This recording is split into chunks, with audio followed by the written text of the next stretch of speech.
Next topic पर बात करते हैं, force on a current carrying conductor in a magnetic field. मान लो कि एक करंट कैरिंग कंडक्टर हमने कंसीडर कर लिया। यह करंट कैरिंग कंडक्टर, इसमें कोई करंट फ्लो हो रहा है। तो अब देखिए, मान लीजिए हमने इसमें कोई करंट फ्लो करा दिया इस तरह से। तो जब करंट फ्लो होता है तो आप जानते हैं कि कंडक्टर में जो फ्री इलेक्ट्रॉन होते हैं वही चलते हैं। और किस डायरेक्शन में चलते हैं? देखो, यहाँ प्लस से माइनस इस डायरेक्शन में करंट फ्लो होगा।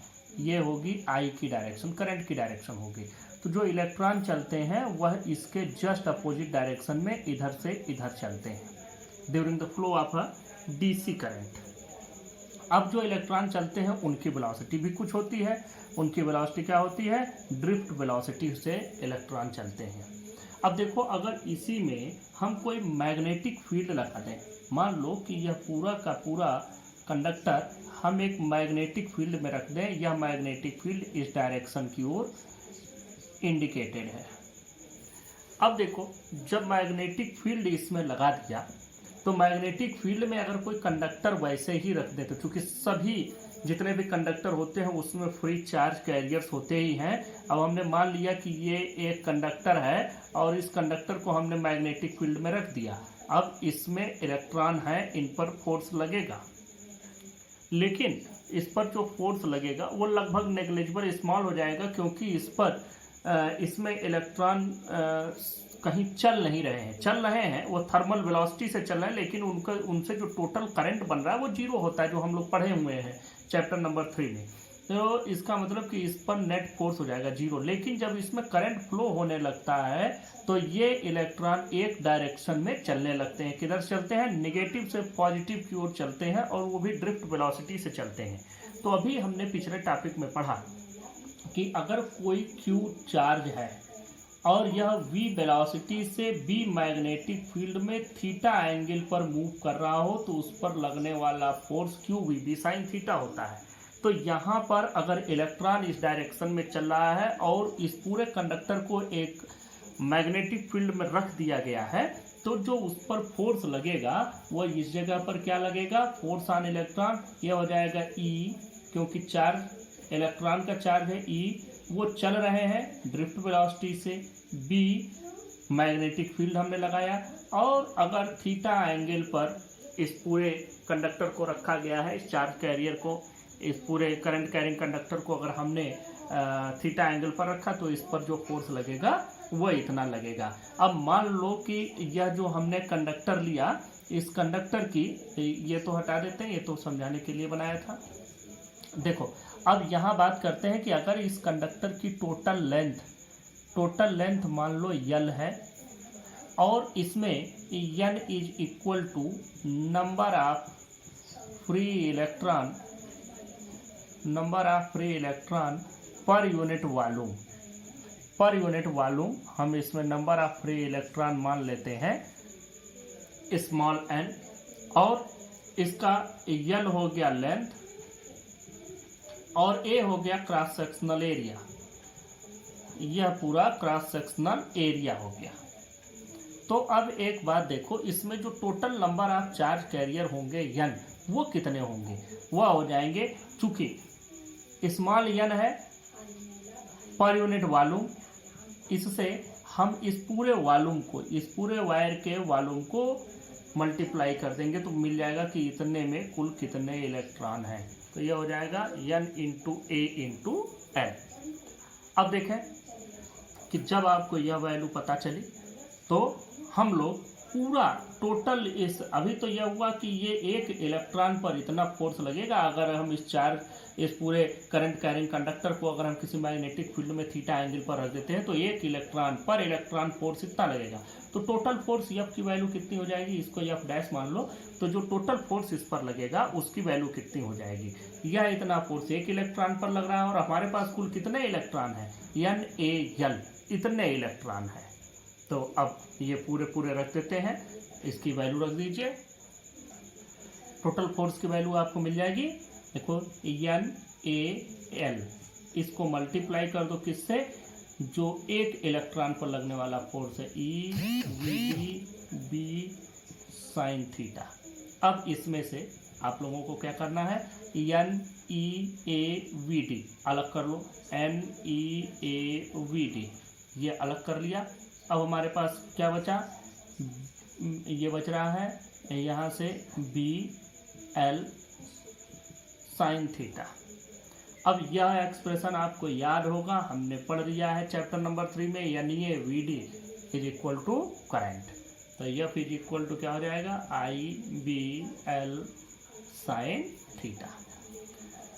This is the expression for the force acting on a current carrying conductor placed in a magnetic field at an angle theta। अब देखो यहाँ पर जो थीटा एंगल बन रहा है, यह एंगल तो हमारा इस कंडक्टर और मैग्नेटिक फील्ड के बीच का एंगल है। तो यहाँ पर फिर हमको जो फोर्स मिल रहा है वह ऐसा मिल रहा है कि लग रहा है इधर दो कोई क्वांटिटी होंगी जिनका हमको वेक्टर प्रोडक्ट मिल रहा है। तो यहाँ पर कौन सी वो दो क्वांटिटी होंगी जो वेक्टर क्वांटिटी है, तो यहाँ पर दो क्वांटिटी हैं, एक है L और दूसरा है B। L क्या रिप्रेजेंट करता है, L रिप्रेजेंट करता है हमको डायरेक्शन ऑफ करंट को, और B किसको रिप्रेजेंट करता है, ये वेक्टर क्वांटिटी है मैग्नेटिक फील्ड, हम पहले से ही जानते हैं। तो इसका मतलब कि जो हमको इसमें इसकी वैल्यू मिलेगी फोर्स की, अगर हम इसको वेक्टर फॉर्म में लिखें तो it can be written as IL cross B, या IL क्रॉस B के बराबर हो जाता है। और इसमें L की डायरेक्शन क्या होती है, L की डायरेक्शन हम लिखते हैं I की डायरेक्शन से। यहाँ पर L की डायरेक्शन करंट की डायरेक्शन को रिप्रेजेंट करता है। तो करंट की डायरेक्शन इधर से इधर की ओर है, तो हम इसकी ही डायरेक्शन को ले लेते हैं अलोंग द कंडक्टर, वो भी कंडक्टर के अलोंग स्ट्रेट लाइन ले लेते हैं। तो ये पूरा एक्सप्रेशन बना। इस पूरे एक्सप्रेशन को आपको समझ में आ ही गया होगा। अब हम इसको लिख लेते हैं। देखो इसको हमने लिख दिया, consider a straight conductor of length L and cross sectional area A carrying a current I। When the conductor, यहाँ full stop, when the conductor is placed in a magnetic field, magnetic forces are imposed on drifting electrons within the conductor, due to which whole conductor experiences a force in magnetic field। अब देखो इसमें हमने क्या क्या consider कर लिया, small n ले लिया, number of free electron per unit volume, total number of electron in whole conductor को रिप्रेजेंट किया कैपिटल N से, और ये वैल्यू हो जाएगी इस N को पूरे वॉल्यूम से मल्टीप्लाई कर देंगे। तो इसका लेंथ है N, cross sectional area A हमने लिया ही है, तो ये पूरा वॉल्यूम हो गया AL, और इसको N से मल्टीप्लाई कर देंगे, total number of free electron हो गए। अब देखो एक इलेक्ट्रॉन पर जो फोर्स लगेगा, इलेक्ट्रॉन पर जो फोर्स या किसी भी चार्ज पार्टिकल को जब हम किसी मैग्नेटिक फील्ड में रखते हैं और वो उसमें मूव करता है, तो जो उस पर फोर्स लगता है वो होता है QVB साइन थीटा। यहाँ Q की जगह आ जाएगा E, तो ये लगेगा E, और ये मूव कर रहा है VD मतलब ड्रिफ्ट वेलोसिटी से, और B sine theta, where theta is the angle between the motion of electrons and magnetic field, this is the angle theta. और यहाँ हमने मैग्नीट्यूड लिया है, इसीलिए यहाँ कहीं नेगेटिव सिंबल हमने अप्लाई नहीं किया है, नहीं तो हमें नेगेटिव साइन भी लगाना था। मैग्नीट्यूड ऑफ फोर्स लिया कि फोर्स का मैग्नीट्यूड कितना होगा। अब जब total force on whole conductor बात करेंगे, total force on the whole conductor is given by F is equal to F dash N। अब देखो F डैश N, इसी पूरे को N से मल्टीप्लाई कर देना है। एक इलेक्ट्रॉन पर इतना फोर्स, तो इतने इलेक्ट्रॉन पर कितना फोर्स, देखो F डैश की वैल्यू लिखो EVD B sine theta into NAL। अब ये वैल्यू आ गई।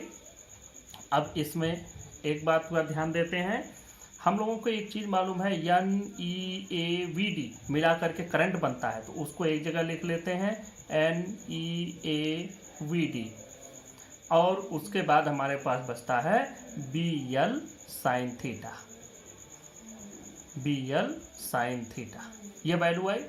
अब उसके बाद जो F की वैल्यू आ रही है उस वैल्यू को लिख लेते हैं। देखो फोर्स की value I, F is equal to, ये तो पूरा करंट बन गया, I B L sine theta. This is the value of current, this is the value of force on the whole conductor, पूरे कंडक्टर पर लगने वाला ये फोर्स हो गया।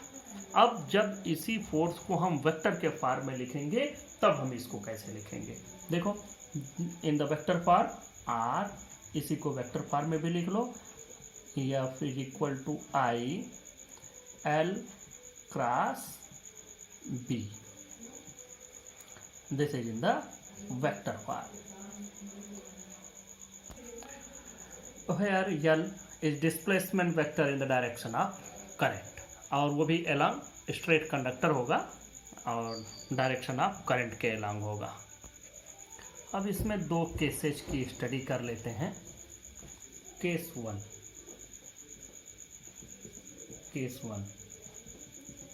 If theta is equal to 0 degree then F is equal to, ये देखो I B L sine 0 हो जाएगा, I B L sine 0 equal to 0।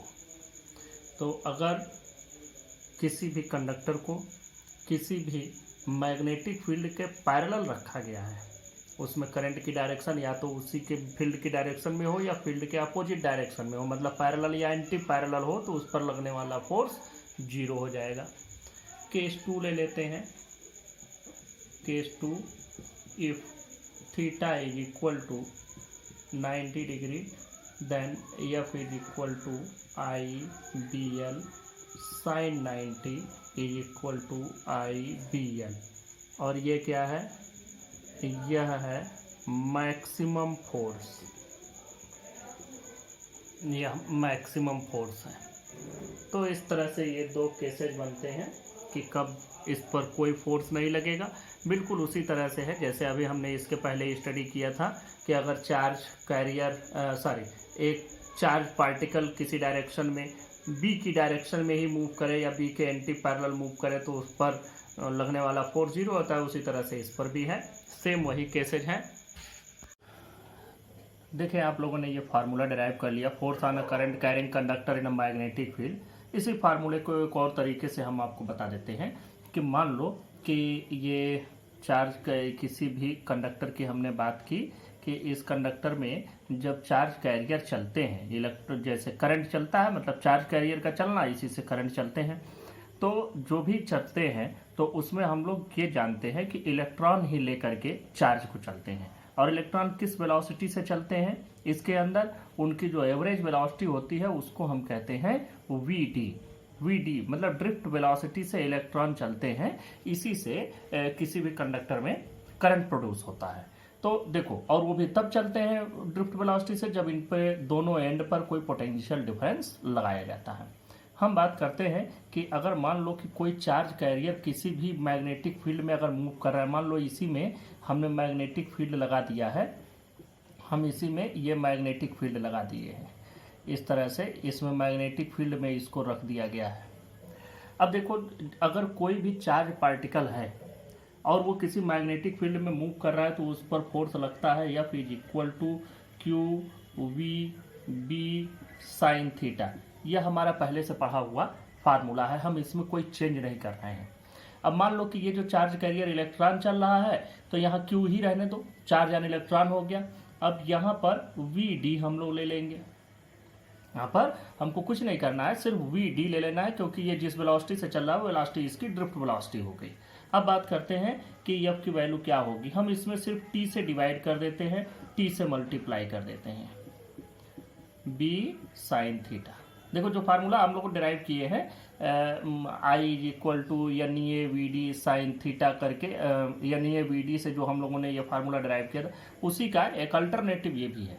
तो हमने क्या किया, क्यू बाई टी कर दिया, वी डी इंटू टी कर दिया। अब देखो यहाँ से वी डी टी टाइम में किसी स्पीड से किसी वेलोसिटी से चली गई डिस्टेंस को मान लो एल, और क्यू बाई टी क्या हो जाएगा, करंट हो जाएगा। तो ये हो जाएगा आई एल और ये हो गया बी और ये साइन थीटा। तो आई बी एल साइन थीटा, ये फार्मूला आप लोग इस तरीके से भी डिराइव कर सकते हैं। इसी फार्मूले में जब इसको वेक्टर फॉर्म में लिखना होगा तो आप ऐसे लिखेंगे, F is equal to Q V D B Q V cross B. Formula तो हमारा यही है, Q V cross B, F is equal to Q V cross B जब हम वेक्टर फॉर्म में लिखते हैं। यहाँ भी आपको यही करना है, क्यू बाई टी करना है, वी डी इंटू टी करना है और इंटू बी कर देना है। यहाँ से भी आपका क्या बन जाएगा, ये करंट बन जाएगा, ये बन जाएगा लेंथ और ये बन गया मैग्नेटिक फील्ड, ये तो है ही। तो ये फार्मूला वेक्टर फॉर्म में हम यहाँ से भी डिराइव कर सकते हैं। तो ये सभी डेरिवेशंस इसके एक अल्टरनेटिव डेरिवेशन भी आपके पास हो गया कि हम इस तरीके से भी इस फार्मूले को डिराइव कर सकते हैं। बाकी जो हमने इसके पहले बताया था वो भी सही है, ये भी सही है, आपकी चॉइस जो भी आप यूज करना चाहें। नेक्स्ट टॉपिक पर चलते हैं, force between two parallel current carrying conductor. अब देखो यहाँ हम लोग बात करते हैं, यहाँ पर हमारे पास force between two parallel current carrying conductors. अब देखो यहाँ पर एक हमने वायर ले लिया, एक दूसरा वायर ले लिया, दोनों में एक ही डायरेक्शन में करंट फ्लो हो रहा है। तो देखो अगर हम इस वायर में करंट के इसमें जब करंट फ्लो होगा तो इसके चारों ओर मैग्नेटिक फील्ड भी बनेगा, और वो मैग्नेटिक फील्ड किस शेप में बनेगा, इसके चारों ओर इस शेप में बनेगा, सर्कुलर शेप में। उसका डायरेक्शन क्या होगा, उसका डायरेक्शन होगा इस तरफ से, in the direction of wrapping of fingers. जिस डायरेक्शन में ये कर्ल हो रही है फिंगर उस डायरेक्शन में, मतलब कि इससे जो मैग्नेटिक फील्ड बनेगा वो पूरा ये वाला वायर भी इसके मैग्नेटिक फील्ड के अंडर में आ जाएगा। तो देखो यहाँ पर जो मैग्नेटिक फील्ड बन रहा है वो समझो इस टाइप का मैग्नेटिक फील्ड बना, और ये मैग्नेटिक फील्ड की डायरेक्शन किधर होगी, डाउनवर्ड। डाउनवर्ड डायरेक्शन हमने बना दिया। ये I1 की वजह से मैग्नेटिक फील्ड बना V1। अब चूंकि इससे मैग्नेटिक फील्ड बन रहा है और इसी मैग्नेटिक फील्ड में एक करंट कैरिंग कंडक्टर दूसरा रखा हुआ है जिसमें I2 करंट फ्लो हो रहा है, तो अगर एक current carrying conductor magnetic field में रखा जाता है तो उस पर फोर्स लगता है। अभी उसका एक्सप्रेशन हमने डिराइव भी किया। तो यहाँ पर भी इस पर फोर्स लगेगा, इस वायर पर I2 वायर पर फोर्स लगेगा, और वो क्यों लगेगा, क्योंकि वह इसके बनाए गए मैग्नेटिक फील्ड के अंडर में है। दूसरी बात करते हैं कि अगर इसमें करंट फ्लो हो रहा है इस वायर में, तो ये भी तो कोई मैग्नेटिक फील्ड बनाएगा। मान लो कि ये जो मैग्नेटिक फील्ड बनाता है उसको हम नाम दे देते हैं B2। अब इसकी डायरेक्शन क्या होगी, इसकी डायरेक्शन ऐसे होगी, यहाँ अपवर्ड डायरेक्शन होगा, अपवर्ड डायरेक्शन को हम ऐसे बना लेते हैं। ये मान लो B2, this is due to the current I2 in second wire.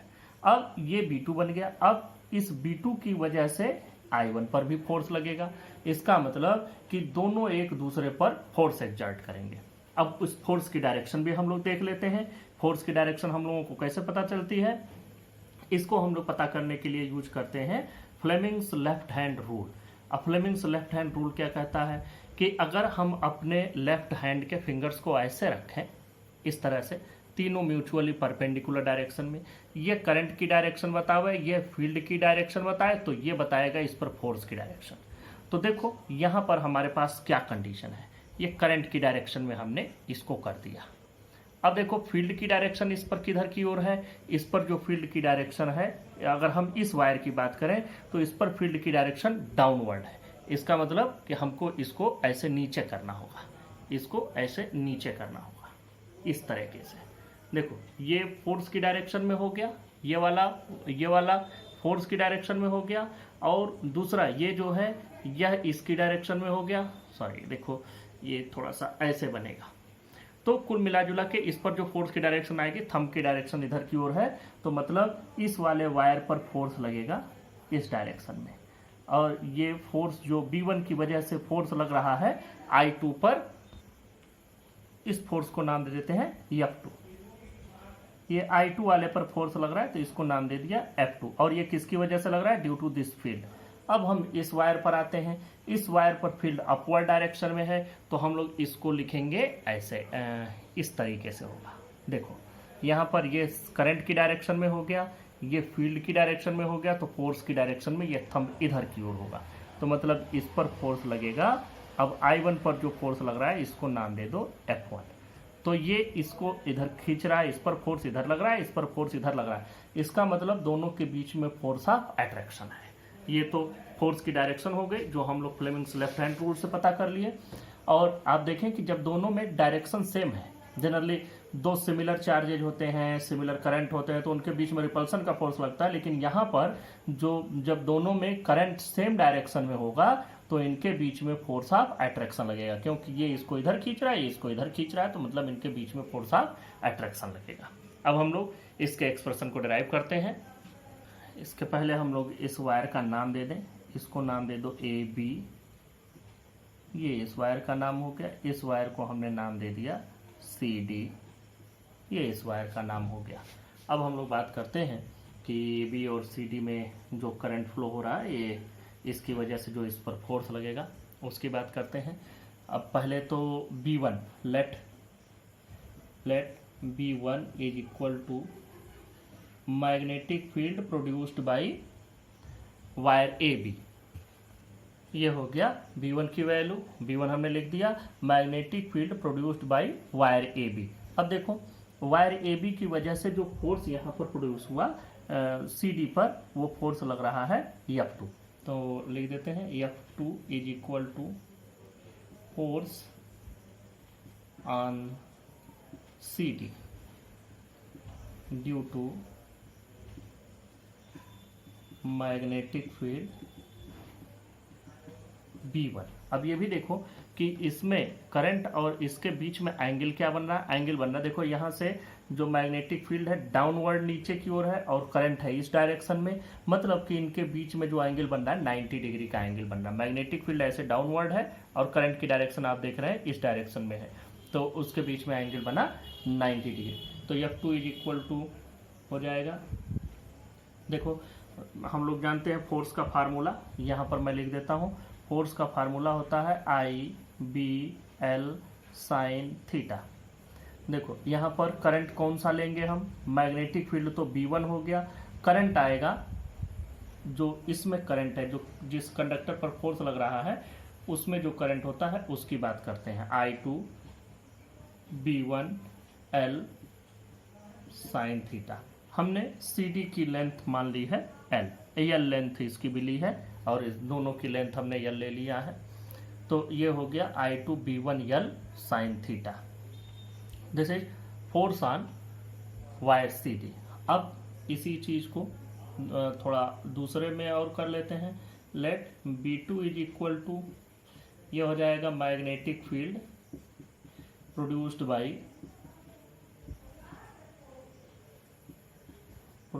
By wire CD। तो अब F2 इज इक्वल टू हो जाएगा, sorry F1 is equal to ले लेंगे force on AB due to B2। अब ये वैल्यू कितनी हो जाएगी, F1 की वैल्यू आप लोग देख लें, यहाँ पर भी मैग्नेटिक फील्ड इसमें जो आ रहा है अपवर्ड डायरेक्शन में आ रहा है, करंट की डायरेक्शन 90 डिग्री पर है, तो साइन थीटा यहाँ पर ये वैल्यू भी पूरी लिख दो, I/2/B1L sin 90 is equal to I/2/B1L, ये आया। अब यहाँ पर जो F1 की वैल्यू आई इसको भी लिख देते हैं। यहाँ पर जो कंडक्टर है जिस पर फोर्स लग रहा है उसका करंट लेंगे, तो कंडक्टर AB लिया है हमने, तो I1, मैग्नेटिक फील्ड है B2 और L sin 90, तो यहाँ पर I1 B2 और L ये वैल्यू आ जाएगी। ये यहाँ से F1 और F2 की वैल्यू आपको मिल गई कि इन पर क्या फोर्सेज लग रहे हैं। ये सिंपल हमने पहले फार्मूला लिख दिया। अब हमको B1 और B2 की वैल्यू लिख देनी है। तो B1 की वैल्यू इस करंट I1 की वजह से इसकी कितने डिस्टेंस पर हम फील्ड कैलकुलेट कर रहे हैं, तो मान लो इन दोनों के बीच में जो डिस्टेंस है separation is R, small r distance पर यह रखा गया है। तो इस I1 करंट से R डिस्टेंस पर क्या फील्ड बनेगा, तो B1 की वैल्यू देख लो, B1 is equal to, formula आप लोगों का पहले से पढ़ा हुआ है कि अगर कोई करंट कैरिंग कंडक्टर है तो उससे R डिस्टेंस पर जो मैग्नेटिक फील्ड बनता है वो कितना होता है, वो होता है μ0I/2π आर, ये फार्मूला होता है। अब यहाँ पर V1 किसकी वजह से बन रहा है, I1 की वजह से, तो यहाँ पर I1 हो जाएगा mu naught I1 by 2πr and V2 is equal to mu naught I2 divided by 2πr। R ही डिस्टेंस है। अब देखते हैं कि F1 और F2 की जो वैल्यू आती है वो कितनी आती है। F1 की वैल्यू रख दो, देखो I1 आपको रखना ही है, V2 की वैल्यू रख दो mu naught I2 divided by 2πr into L, तो ये कितना हो जाएगा, ये वैल्यू आ जाएगी म्यू नॉट बाई 2πr, और यहाँ पर क्या बच रहा है I1 I2 L, I1 I2 L। इसी तरह से अगर आप F2 की वैल्यू कैलकुलेट करेंगे, यहीं पर यहाँ कैलकुलेट कर लो, F2 इज इक्वल टू देखो क्या आया है I2 B1 L, हमको पूरा वैल्यू यहाँ मिला है I2 B1 L, देख दो वैल्यू रखें I2 B1 की वैल्यू देखो mu naught I1 divided by 2πr into L, तो वैल्यू यहाँ भी क्या आ रही है mu naught by 2πr into I1 I2 L. यहाँ से देखें दोनों पर वैल्यू लगभग सेम ही आ रही है, सिर्फ यल ही एक फैक्टर है कि लेंथ किसकी हम ज़्यादा लेते हैं। अब इसको भी हम ख़त्म कर देते हैं, हम मान लेते हैं पर यूनिट लेंथ कितना होगा, फोर्स पर यूनिट लेंथ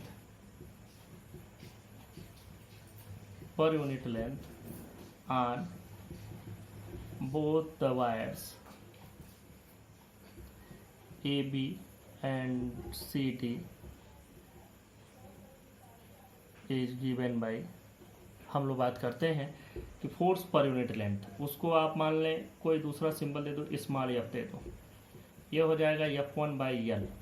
ये वैल्यू कितनी आ जाएगी, देखो यहाँ से यल, अगर आप F1 की बात करेंगे तो यहाँ से यल कैंसिल हो जाएगा, तो बचेगा क्या mu naught I1 I2 by 2πr। इसी तरह से ये F1 की बात हो गई, ये F2 की बात देखो, यहाँ पर भी वही होगा mu naught I1 I2 by 2πr।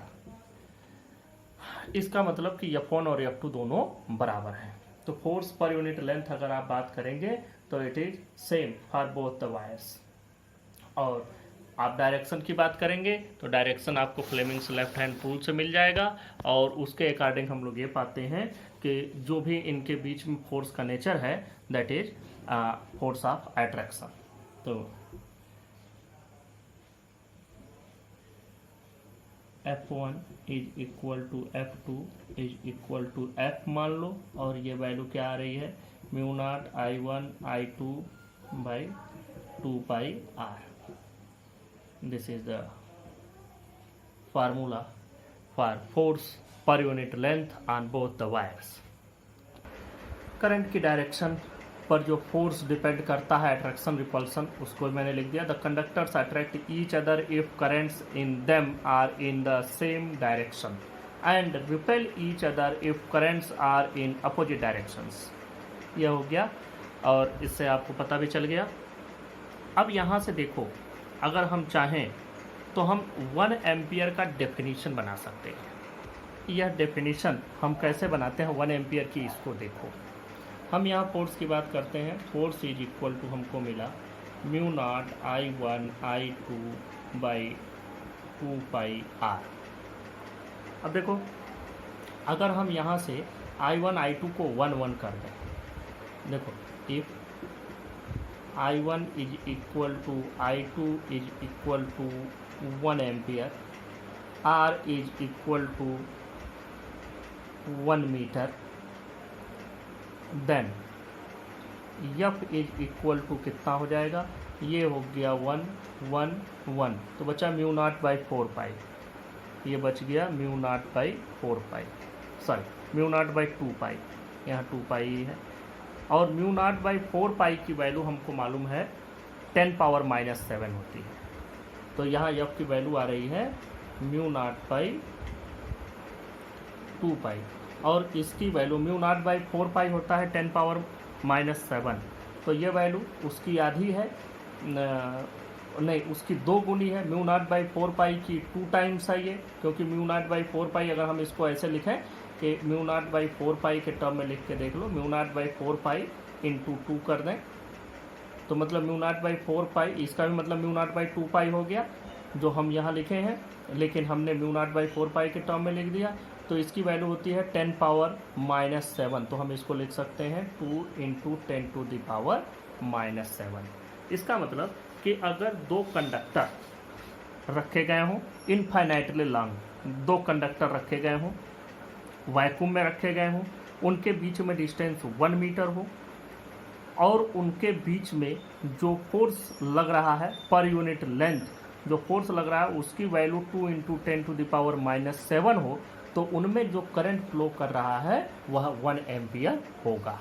फिर से इसको डेफिनेशन को दोहरा देता हूँ। 2 infinitely long current carrying conductor एक दूसरे से 1 मीटर की डिस्टेंस पर वैक्यूम में रखे गए हों और उनमें करंट फ्लो हो रहा हो, उनके बीच में लगने वाला force 2 into 10 to the power minus 7 newton हो, तो उनमें जो करंट फ्लो हो रहा है उस करंट की वैल्यू होगी 1 एम्पियर। इसको दूसरे तरीके से भी कह सकते हो कि 1 एम्पियर वह स्टडी करंट है जो अगर वैक्यूम में रखे गए किन्हीं 2 पैरेलल वायर्स के बीच में, जिनके बीच की डिस्टेंस 1 मीटर हो, उनमें फ्लो हो, तो उनके बीच में पर यूनिट लेंथ जो फोर्स लगे वो 10 to the power 2 into 10 power minus 7 newton हो। तो इस तरह से 1 एम्पियर को हम डिफाइन कर दिए। And this definition is also asked in a board examination, in your board examination this is a question. तो आप लोग इसको जानते भी रहें कि how to define 1 ampere in terms of the magnetic force. तो इसको, इस डेफिनेशन को हम लिखते हैं, ये 1 एम्पियर के हमने डेफिनेशन लिख दी। 1 ampere is that value of study current, मतलब डीसी करंट की बात की जाए, which on flowing in each of the 2 parallel infinitely long conductors placed in vacuum at a distance of 1 meter from each other produces between them a force of 2 into 10 to the power minus 7 Newton per meter of their length. This is the definition of 1 ampere.